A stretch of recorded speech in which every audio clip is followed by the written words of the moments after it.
రేవంత్ రెడ్డి గారికి ఈ కార్యక్రమానికి అధ్యక్షత వహిస్తున్న స్థానిక శాసనసభ్యులు మొరలన్నకు అదే రకంగా మనందరి అభిమాన party Congress party parliament Mahabubnagar మహబాద్ పార్లమెంటు అభ్యర్థి బలరాం నాయక్ గారికి పెద్దలు తుమ్మల నాగేశ్వరరావు గారికి సీతక్క గారికి ఇంకా సహచర శాసనసభ్యులు ఉన్నారు వారందరికీ వేదిక మీద ఉన్న కాంగ్రెస్ పార్టీ వివిధ హోదాల్లో ఉన్న నాయకులందరికీ వేమి నరేంద్ర రెడ్డి అన్నకు అదే రకంగా ఏఐసిసి సెక్రటరీ గారు రోహిత్ చౌదరి గారు వేదిక ముందున్న కాంగ్రెస్ కుటుంబ సభ్యులందరూ ప్రింట్ అండ్ ఎలక్ట్రానిక్ మీడియా మిత్రులు సేనా రామ్ రామ్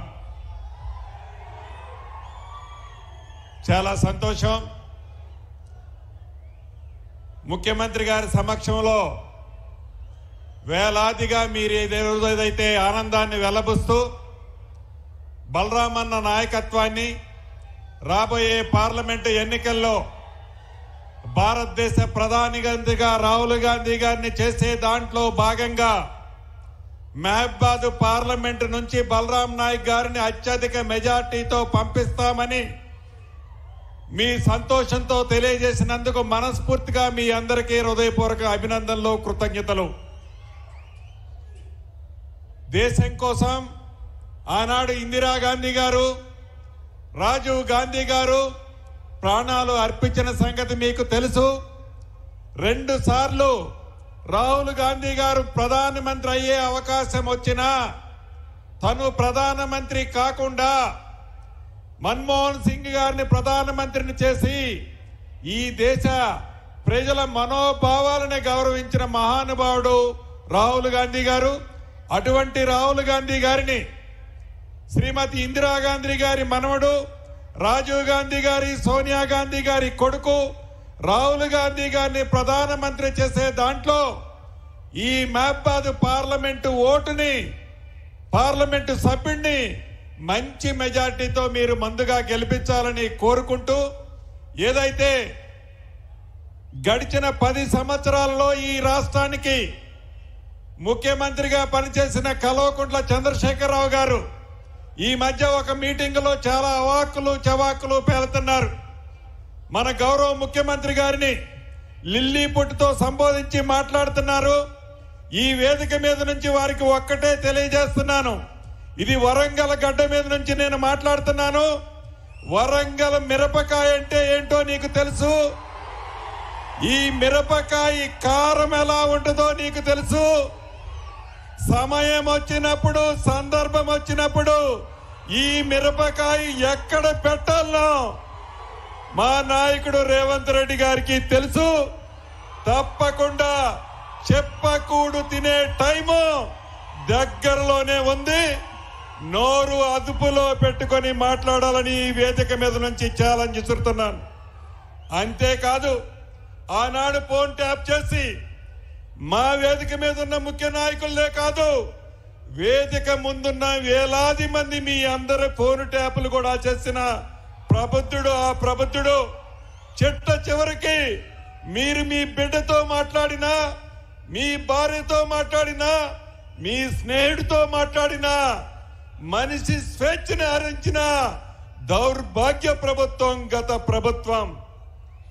దాంట్లో ఒక్క కల్వకుంట్ల చంద్రశేఖరరావు గారే కాదు ఆనాడు దాంట్లో పాలు పంచుకున్న ప్రతి ఒక్కరికి భవిష్యత్తులో శిక్ష తప్పదు.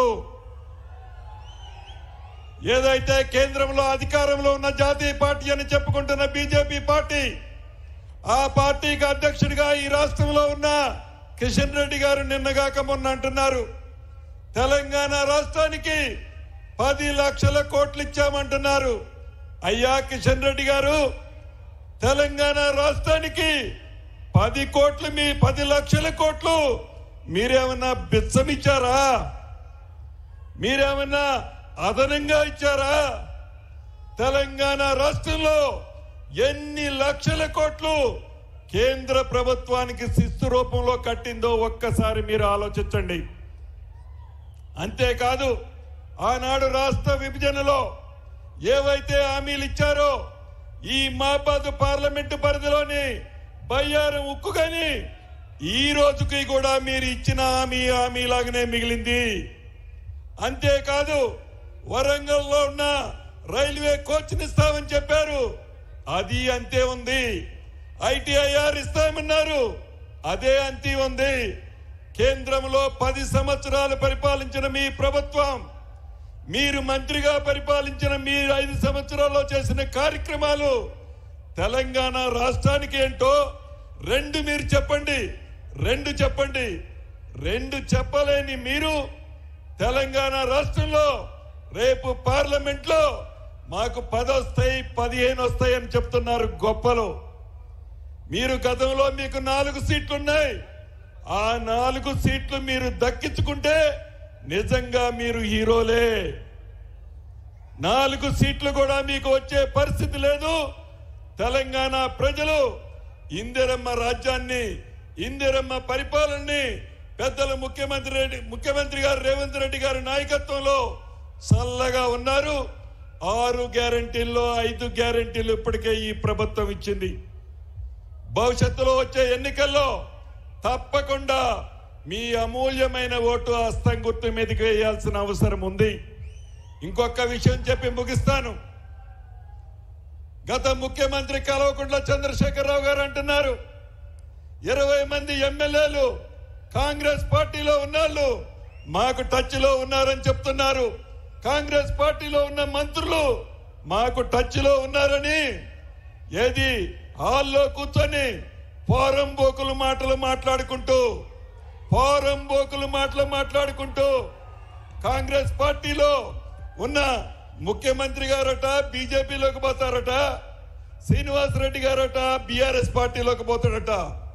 సిగ్గుండాలు మాట్లాడటానికి. ఏమి నమ్మి నీ దగ్గర ఏమి విశ్వసనీయత ఉన్నదని నీ పార్టీలోకి వస్తారో ఒక్కసారి నువ్వు ఆలోచించుకోవాల్సిన అవసరం ఉందని ఈ వేదిక మీద నుంచి కల్వకుంట్ల చంద్రశేఖరరావు గారికి తెలుపుతూ, అదే రకంగా బీజేపీ పార్టీ కూడా గడిచిన 10 సంవత్సరాల్లో తెలంగాణని అన్ని రకాలుగా విస్మరించింది.